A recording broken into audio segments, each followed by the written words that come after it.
Okay, say you've acquired an email list and it looks just like this.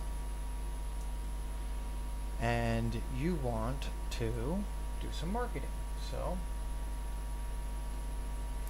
assuming that you're not using a server script to send out your email, you're just using a mail client, you take all these email addresses, you go boop. Of course, you always want to select blind carbon copy, never to, never CC, because otherwise everybody else can see all the rest of that list. So select BCC. That prevents the recipients from being able to see each other. And then, of course, put in your subject line and a nice catchy message and click send. But there's a probability that when you do click on send, you're going to get an error message because one or more of the email addresses in your list was not formatted correctly. So here I've created an improperly formatted email address. It's missing the A symbol.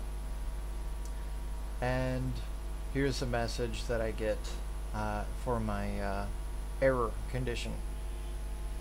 Mail server responded, sorry, no mailbox here by that name. Please check the message recipient and try again.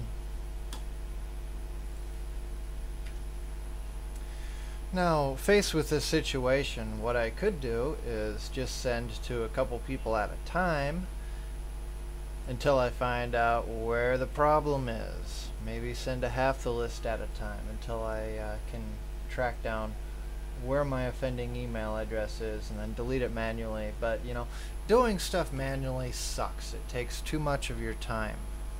So what we need to do is get our hands on a script which we can use to clean our mailing list.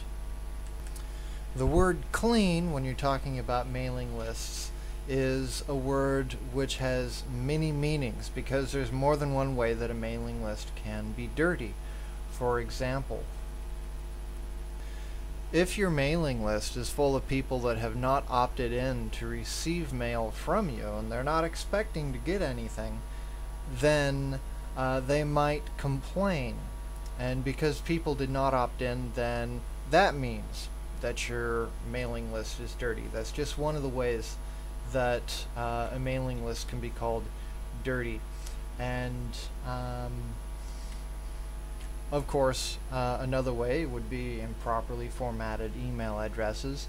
And a third way that you can have a dirty list is if there are any honeypots in your list of email addresses. And typically the way that people end up with honeypots in their address is in their list is because they used a program to go out and just randomly collect email addresses. And a program that does that might spider around to websites and find email addresses that have been created with the purpose of identifying spam and spammers. For example, I might make an address honeypot@rpgreseller.com, and I'll put this in the source code of one of my pages on my website, but it won't be really visible to human eyes, only to a spider or a robot. And I might register this mail account with a special spam prevention service, and essentially I tell them anything that comes from this email address is pretty much going to be guaranteed spam, and you can use the details that come in from the spam that I collect so that you can improve your spam filters and stop spam before it even reaches other people's mailboxes. And so knowing that general concept for what a honeypot is and how it functions makes it pretty obvious why you want to make sure you don't have any honeypots in your list. If you find that you frequently get banned in different ways or blacklisted when you're doing marketing, then that could suggest that you have a list that is not clean in one of the three ways that I previously mentioned. And if that's the case, then one thing that you can try doing is, of course, first respond to anybody that wants off the list.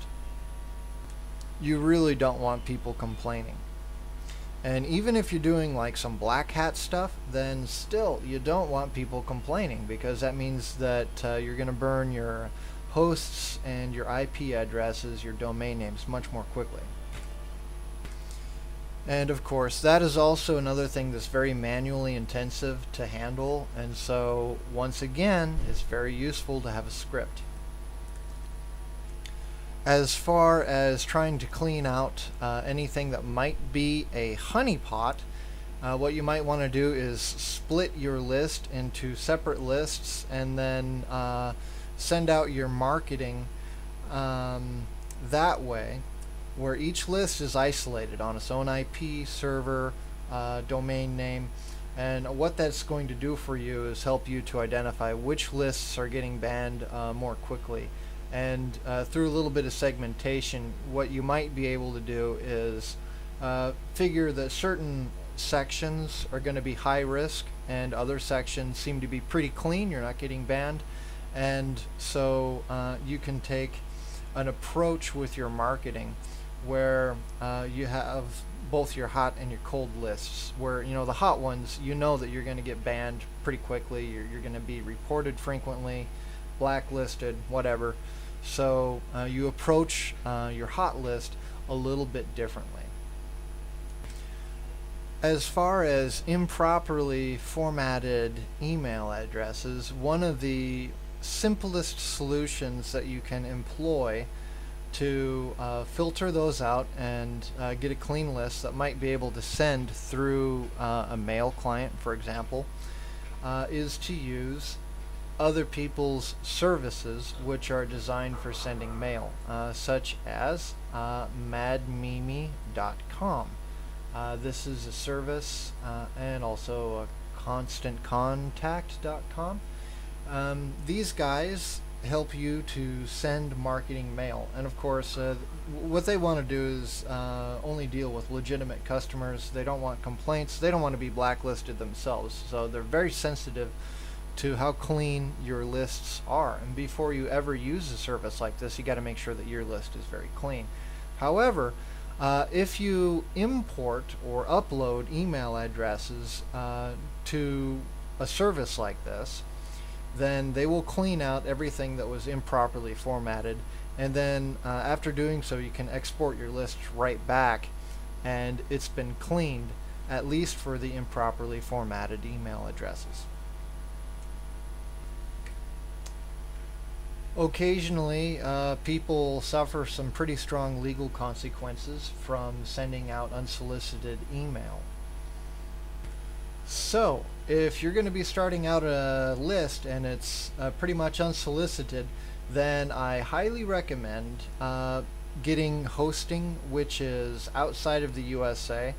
Same thing for your domain name registration, and then also try to use something like a prepaid credit card or a foreign partner for the registration and ownership details on all of that.